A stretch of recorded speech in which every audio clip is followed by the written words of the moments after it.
let's talk about a really cool way that we can hone in on what's going to make our campaign awesome, and that's to set the focus of our campaign through themes and truths.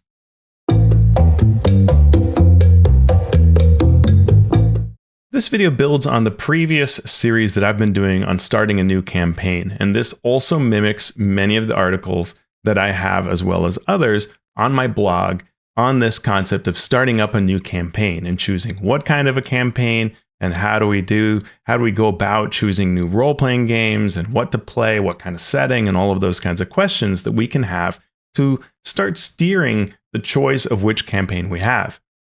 And here in this blog entry, focusing a campaign through themes and truths on my website, I wanted to start looking at the idea of like, okay, when I'm pretty sure I know what role-playing game I'm doing and what kind of campaign I'm doing, now I want to focus a bit so that this experience is a little better for us. And you don't have to focus, right? We can just say, hey, we're going to run a D&D campaign. And as I did in college, where I had a blast, in high school too, where I said, okay, I'm running Temple of Elemental Evil. And that was finished. And then we ran Tomb of Horrors. And then I just did a homebrew thing of like killing every single dragon type. And everybody had fun, right? But also, we were young. And the truth is that sometimes those campaigns, loose term, started to kind of lose themselves a bit, right? The heroes are just sort of doing stuff. The storylines didn't really mesh. And we're just kind of jumping around from experience to experience. And that's fine. But maybe over time, I've kind of changed to want to have a little more of a focus and do things in a better way. And a great example that I talk about here on the blog is how movies and TVs and novels do this sometimes, right? A TV series says, we're all about intrigue and we're all about action. But then they also try to add in drama and comedy and so on, and it loses focus. It starts to kind of go in too many directions at once.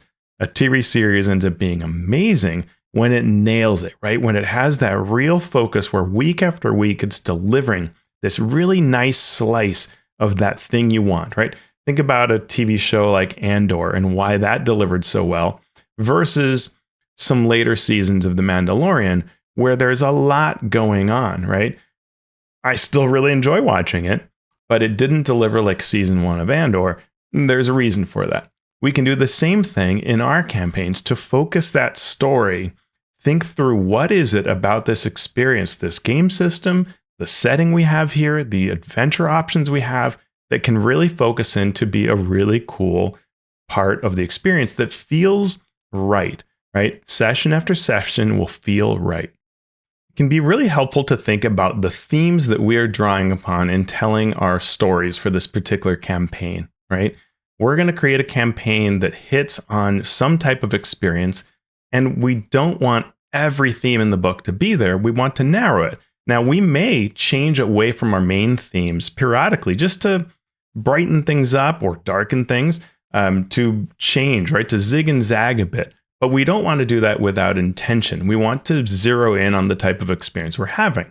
And you can think about themes like urban, intrigue, swashbuckling, gladiatorial, merchants, secrets, mystery, espionage, horror, factions, mass warfare, treasure hunting, romance, and so on, right? That's a lot. And we don't want to do that all the time, right? Let's think about 2 examples, right? If I am going to run a One Ring RPG, right?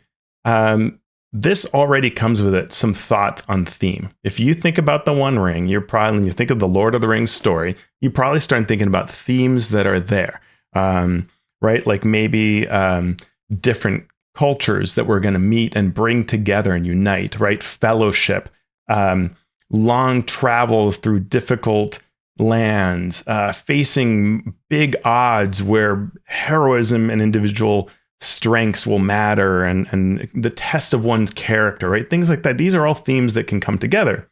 But now if I tell you that what I'm running is not just the One Ring, but that I am running the Moria book, right? I'm going to write a campaign set in Moria. Now that changes. And in fact, it'll change further if I say that I'm running one after the fall of Moria or before the fall of Moria, right?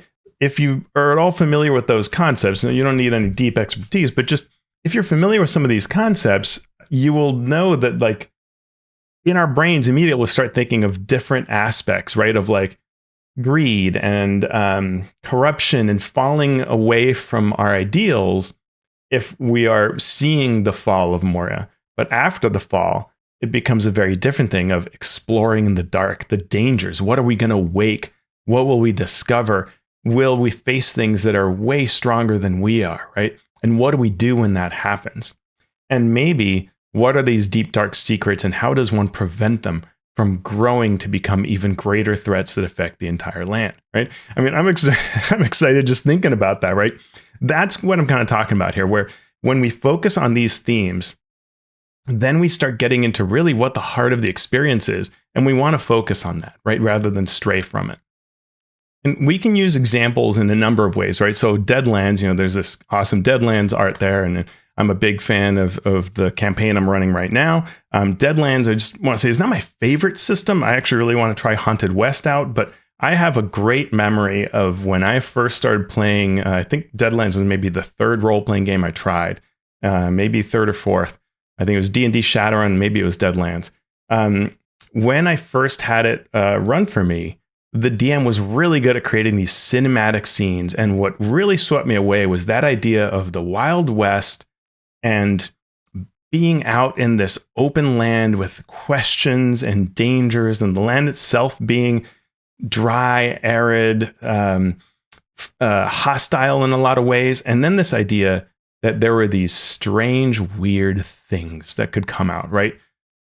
People that once shot would rise again and come after you. That just seemed really cool and wild. And then I just loved just the Wild West aspects of it. It brought back to me growing up with lots of Western TV, which is what happened when we were young. You're okay if you didn't have that. But this Deadlands experience can offer more than that, right? You can go deep into the weird science aspects. You can go heavily into the sort of undead horror aspect, Western side of it, right? Just the Western or the weird or the undead. And, so that's an option, right? To what extent you want like clockwork vehicles, and do you want to be having fights on blimps? And do you want to be always super scared? These are all options that you can focus your campaign by going one way or the other, or have fun going to all of them, see how it pans out, and then tighten in on that experience. But we're thinking about those themes, and that process of thinking and focusing is what can make a really awesome campaign. As I note in this blog, this can apply to Dungeons and Dragons as well, right? If you're running the Wild Beyond the Witchlight campaign, there are specific themes that happen for that campaign setting and adventure that are different than anywhere else, right? The deep concept of fables and fairy tales, of fae and fae gifts, whimsy, trickery, bargains and deals, the world being a magical place that astounds and surprises, foes that can be defeated with a rhyme, right? As well as with fighting them and having awesome fights. And the fights might be really awesome, like at the top of a castle, upon the spires. It could be on a flying clockwork device. It could be in a dream world, right? There are just so many neat ways that we can do that will all reflect that theme and create a deeper experience for our players, or for a player between the GM and us. And the last example I thought of here was I thought about Pirates of the Caribbean and how the franchise sticks to its themes really well. When it is fighting, we have things like you're fighting on top of a mill, right? And the wheel that is part of the mill.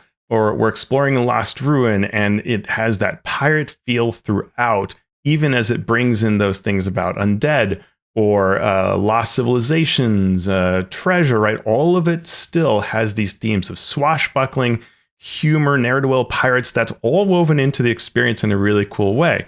It doesn't get lost in undead and horror in a way that loses its pirate nature, right? It stays on the pirate side of things all the time. You can go to Asian lands and it's Asian pirates feeling very piratey. You can go to a volcano or under the water, and all of it still feels like it has this, like it fits right into that. And we can do that too, where we can say, okay, I'm in the Fey lands, but I'm going to have some real horror thing, but it's Fey horror. And that is a thing, right? And we know that, and we can use that and stick to that so it doesn't feel like it's disjointed. When we're running Deadlands, or if we're running something like Aliens, a space campaign, we can have funny scenes, but it's funny in the way that the Aliens movies have that kind of humor that sort of lets you relax a bit before the next hard-hitting scene comes in, right? It's the kind of thing we're having a meal together right before that horrible thing happens, right? And so those kinds of themes, we know where we're going with it because we're sticking to the theme. And themes can express themselves as truths, which is a really important part here. This is something that really happened in 4th edition, is where I really saw it shine for Dungeons and Dragons. And what it would do is the books would list the key aspects or truths of a setting. Eberron Campaign Guide, the Dark Sun, the Neverwinter book, which is one of my favorites. These all had a set of 5 to 10 things that would guide play in that setting. And we can do that in our own campaigns, right? And I note here that there are other RPGs that do this in similar or different ways. Like Fate, for example, has campaign aspects where we say, hey, these words, these phrases define our world and define our enemies, our heroes, right? Those become things like it's a scrappy set of upstarts in a criminal-laden land, things like that really just cement the themes of the world and the truths of the world. Those are really important too. So you don't have to necessarily use just this approach, but this approach is really useful. Like if we look at the Eberron's Player's Guide, if it exists in D&D, it has a place in Eberron, right? So it's a diverse enough setting that you can bring anything from any world into here. Okay. The tone and attitude is cinematic and swashbuckling with a strong dose of mystery and scheming. Yep, got it. And if you look at the art of Eberron, you'll see this everywhere, right? Hanging on the edge of a blimp, about to jump down onto a rail car that is powered by electricity, lightning, and you're going to jump onto the lightning rail from the blimp, right? Totally cinematic, swashbuckling feel. Mystery and scheming, it's a noir world, right? So number 3, a world of magic. Magic has technologically changed the world. And that's where you get the airships, the blimps, the lightning rails, things like that. It's a world of adventure. Action and adventure bound with exotic locations and quests around every corner. The last war has ended, sort of. The remains of war is felt everywhere and peace is tenuous. And this is something where you don't have to know what the last war is. You get it. This is a war. There has been this huge war, and everybody feels the remains of that. Peace is just hanging on by a thread. You can do so much with that, right? It's really cool. The Draconic Prophecy. This complex prophecy hints towards danger and transformation. This is something that DM can use in so many different ways, right? A lot of fun for players to think through as well. The 5 Nations. Sire was destroyed, but 4 remain, evoking a time of legends and focus for factions and change. Cool. A world of intrigue as nations rebuild from war, nations compete overtly and secretly. And then you have the Dragon Mark dynasties, the great families with their hereditary arcane sigils that some family members manifest, and these are tied to that draconic prophecy. And last, the Dragon Shards. The world has 3 parts tied to 3 dragons, and each section produces crystals imbued with arcane power, furthering what dragon marks do and other magic can do. They're rare and sought after. We see this in Eberron products all the time, right? And great products will always stick to a number of these truths. You don't have to hit on all of them, but these things will resonate, creating that iconic Eberron experience. Neverwinter has a different one, and I'll go over these really quickly. Number 1, low-level play. It doesn't mean level 1 to 2 only or something like that, but it means that you're not becoming super heroic people. It's a little more gritty, low-level feel. Character themes. Here it's talking about the 4th edition themes that we get. Use the provided themes to tie characters to the setting. And here's the important part, because factions and backstory matter. And that's a really cool idea to think through, that in Neverwinter, when you're running your campaigns, you want that background of who the character is, what they're tied to, who they're allied with to always matter. Characters make a difference. So the idea is the setting will feel the impact of what your characters do, those choices, who they ally with, the decisions they make could literally change who's in charge of the city. has a frontier feel. So this is a huge city, and yet because Neverwinter is recovering from a cataclysm, the areas of the city are still perilous. Almost the entire city is dealing with whether it's orc attacks or blue plague, magical plague that's there that has created a chaos-riven part of the city. The castle is full of demons. Right? There are any number of problems here that makes it feel like you are exploring the city, you are winning it over, you are making alliances with folks who may have very varied interests, right? So it really does feel like a frontier inside a city, which is kind of awesome. Intrigue abounds because there are organizations with schemes, lots of possibilities. The plots are developing and ongoing, they're in motion, and the characters and organizations are all interacting, so you can change it. The story goes on. The world is in flux and events are about to play out whether characters get involved or not. If they do, it gets more interesting. And that's kind of cool, right? So we have things like Valindra, the elven lich, who is allied with Fae and others, has a siege around the city. She's also digging up the bones of ancient dragons, and the cult of the dragon has aims and all of this. And so these groups are doing things. You get to decide what you do with them, but they will progress as you are also doing things. Adventure is everywhere. You get to decide where you go because there's so much there to do.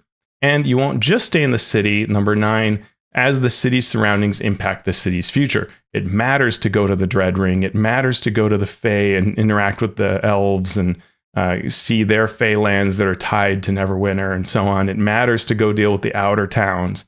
All of that is important in the setting. And this is great, right? When you create a campaign, number your truths like this, because the more that you can have this be a coherent piece that you really understand, you will run a better campaign, right? Your truths, your focus will be represented in these truths.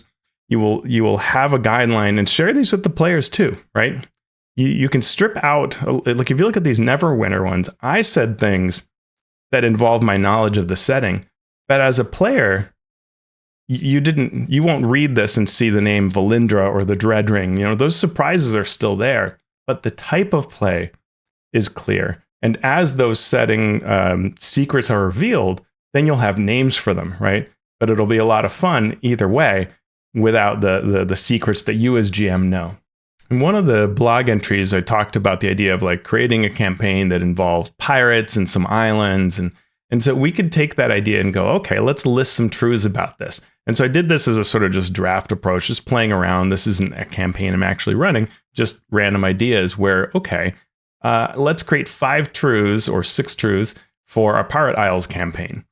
The world is small, but travel is dangerous, right? So these islands are not huge, but because it's so hard to get around the dangerous lands and the creatures, and the sea is rough, the shore is unforgiving, pirates and sea creatures threatening, you don't just zip around the place. So travel is a big deal. That's kind of a neat idea. A pirate's life. You don't have to be pirates, but most people in the area are involved in piracy. Some are nefarious, some claim to steal only from the rich, and trusting any of them is dangerous. There was once an alliance and a code, but something caused it to end, right? This is the kind of truth that gives you some secrets a little bit there to discover, right? Okay, something caused it to end. Players will read this and get excited, but you know that there's this sort of pirate's code type life going on with a lot of the folks that you're going to run into. It's an exciting world, so it's cinematic and swashbuckling. There's some supernatural and elemental themes. Fortune favors the brave and the bold. Cool. That kind of frames the type of play we're looking for. Lost treasures and secrets. There is history in these islands, and many seek to find lost lore and treasure. The oldest places hide secrets, danger, and more. So this is neat. Even though the place is small, we're going to get to some areas where you will uncover the secret of these pirate isles, and there will be danger in those places, right? There's a reason why people haven't just pulled out these secrets, and you're going to be the brave folks to get through it. Maybe you do it with help, maybe you do it alone, maybe you do it against others. You know, there are a lot of possibilities there. Number 5, 3 islands, and here we give a little glimpse into each one. One holds the dead pirate king and his undead crew, another an empire lost to jungle, and the third a volcano belching smoke and increasingly fire. Now, I will say these 3 are DM only versions of them. But we could write a player version of these, right? So one could be cursed. We could just say something as simple as that, maybe an overgrown, or I guess another was an Empire Lost to Jungle. So one is cursed. One used to be the seat of a great power, but is now lost to the jungle. And the third is dangerous because of the angry mountains that are increasingly giving off smoke and fire, right? That kind of gives it a little bit there without giving away too much around the pirates and so on. And in our mind, we have lots of ideas we're going to do to hit off of these truths. So the elemental things we talked about, those can be, of course, around this volcano. And what is it that happened with that elemental history? The Empire Lost to Jungle. What secrets does it have? Did it hold the path towards peace or balance or something like that, right? There could be answers there. And of course, the Dead Pirate King could be a threat, or it could be an answer, right? Maybe it's a curse that must be ended and quelled so that the land can be stable. Who knows? The mainland threatens. The merchants of Kar have sent expeditions. The pirates have held them at bay for now. There is little trade here, and yet the merchants come. So why do they come? You have this external threat that maybe can help rally some factions together, right? There's a lot that's here in this sixth one that can be kind of neat. So this helps players when you give folks this list of 6. And again, I would clean up the one that has the Pirate King in it, the 3 islands description. But when you give this kind of information to players, they get a clear sense of the type of campaign so they can make characters that are appropriate to this setting. But also, we now have our kind of hard-coded list. We put in this work to write these things. We know what we're going to want to do for this homebrew campaign, right? And even if a campaign is not homebrew, we can write this kind of a list for ourselves to help guide our play. And what you'll notice when you do that is you might find that you actually have a slight different version of the published adventure. Hey, there's this published adventure, and it's a Spelljammer campaign, but we want to put in some aspects of this and of the other and downplay this other piece. As we write those truths, that will become apparent.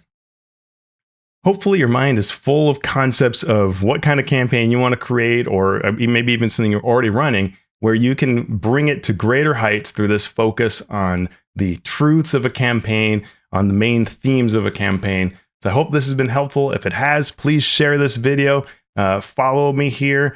Follow me at the other places. Find me on alphastream.org. And if you've loved the work that I do, please consider to join my Patreon. I love the Discord community we have. My thanks go out to everybody on that community and the awesome conversations we have, as well as making these types of videos possible. Thanks so much. I'll see you next time.